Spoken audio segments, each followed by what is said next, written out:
Really important that people and companies start realizing if they do teleconferences or video conferences, they can really get back to their normal lives and not have to always be gone at work if they could do a simple meeting over the computer. We're going to talk to you about different types of video conferences, the main 5 types that are used in the industry today. Like Lacey said, there are several types of video conferencing. One that I use frequently and that we're coming to you from right now is called Live Meeting. It's a Microsoft application. It allows you to send a conference code to your participants. You can share your screen, have multiple presenters. You can send invites from Microsoft Outlook, so it works seamlessly with your calendar functionality. And my use of it has, I've really had success with. A second type would be FaceTime. This is primarily designed by Apple. Any internet or any Apple product that is running on iOS software or newer has the availability to FaceTime. So anything from the iPhone 4 and on, any of the iPad, iPad 2, any of those products, you can FaceTime directly from the iPad, from your phone, from a Mac. It's handy, but it's only between 2 people, so it's not necessarily a full conference if you're needing to get a lot of people involved. Another form is Microsoft Lync, which is another form that I use quite often. You can use instant message. You can actually have a phone conversation through Lync. You can also share your screen. So if you're speaking to a client or an end user, you can be on the phone with them and share your screen at the same time. It also has webcam capabilities, so you can be looking at them face to face. One that I use all the time at the company that I work for is WebEx. WebEx isn't actually over video most of the time. It's just for like a training program. So it's used mainly when you're wanting to share your desktop with other people. We use it a lot in our training seminars between offices since we don't want to fly out to have different training sessions. On WebEx, you can have a meeting center, a training center, and it has the availability for people to click a button to raise their hand if they have a question. It's a really good way to share your desktop, and then you can have different people run the program so each person gets experience while having the leader watch what they're doing so they can physically see if they're doing something wrong without having to be there with them. The last form we're going to go over is Skype. It's a free application. You can go to the internet and sign up for an account. It's really great for conferencing or interviewing for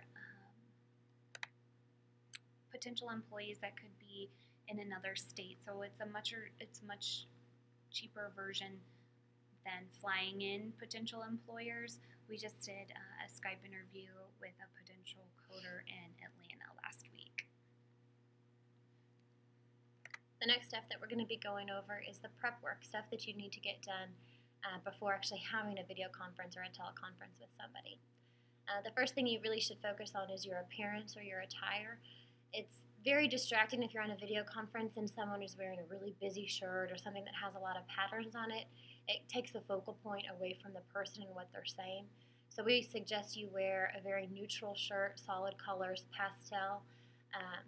Don't wear contrasting colors like black and white together. It could be very distracting to the eye. And also avoid your reds as they tend to bleed onto the computer screen. The next step is to make sure that you've worked with all of the equipment before.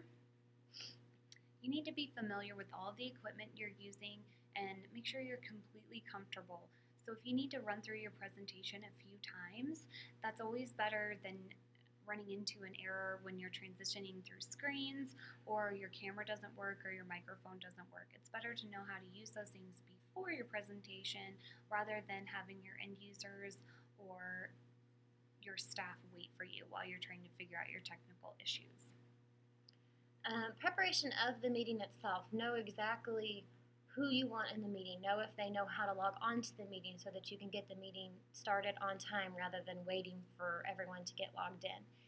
Make sure all your participants know exactly where to go, what to do, and everything to be included in that meeting. Before the meeting, you should have a memo or an agenda sent out to them so they know exactly what's going to be discussed. If they have questions, they can jot them down on the agenda so that they don't forget to ask them during the presentation. And also a timeline so they know basically how long they can be expected to be on this meeting in case they have other work that needs to get done around the time of the meeting. Finally, you want to consider your environment. To have a successful video conference, you want to make sure that you have this correct environment. Make sure you close the blinds. Any overhead lights that can cause reflections on the cameras. You also want to turn off any lights that could be distracting. Make sure you don't have any objects that could be distracting to you or to your audience. And also make sure you turn off your any sounds or phones, anything like that. It's also important to mute your microphone if you're not speaking, and make sure you have your microphone placed properly on the table before the conference so you're not moving the microphone around during your conference. Finally, if you notice in the background, we have a white background, so it's suggested that you either have a white background or you sit under your company's logo. If you're presenting from home, make sure you don't have anything distracting going on in the background, like your cat or a bird or any rustling of the curtains. Next, we're going to go to what happens when you're actually presenting. During the presentation, the first thing you always want to do is introduce yourself. I know a lot of video conferences, they might be within one company, they might be multiple companies, so you might not necessarily know everyone who is on the video conference. As the presenter, you want to introduce yourself. Let them know who you are, what your objectives are, what your company is, and exactly what you plan on doing with this meeting so they know exactly what to expect and who they're expecting it from. Like I said earlier, you want to have an agenda. You might briefly want to go over that agenda, just saying, no, I plan on talking about this for this amount of time. If it doesn't have it broken down in the agenda originally, you might tell them exactly what to expect from what you're presenting. If they have any questions, you want to make sure that they can ask them at any time. But most importantly, you want to speak clearly and speak slowly. If you want to speak naturally, I'm sorry, you want to speak clear at all times and just relax. It's really hard to do a video conference if there's other things going on around you. So just make sure that you know what you're talking about, have all of the information in front of you so that when you are presenting, you don't seem to ramble like I just did for the last 30 seconds. There are potential delays with any sort of online usage or webcams. You'll also notice that Lacey and I have an example for you when using FaceTime. There's a delay in the conversation. So allow the on-screen presenter to finish talking before you respond. And when you're finished speaking, you should also leave a pause to allow for comments. So you can allow others to chime in when they need to. That goes back to encouraging comments.